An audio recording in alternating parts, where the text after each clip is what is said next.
Welcome to Abstract. In this video, I will show you how to disable YouTube restricted mode turned on by administrator. Have a look.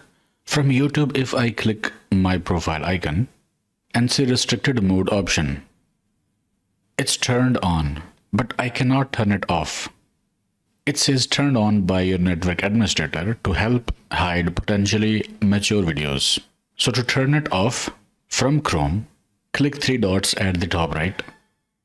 Go to settings. Click privacy and security on the left side. Scroll down. Click security. Scroll down. Select DNS provider. Right now it is set to clean browsing family filter. Choose a different option such as Google Public DNS. Now close Google Chrome and relaunch.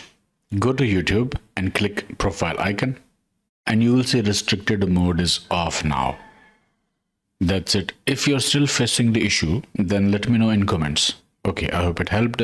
Like, share, subscribe, and I will see you in the next one.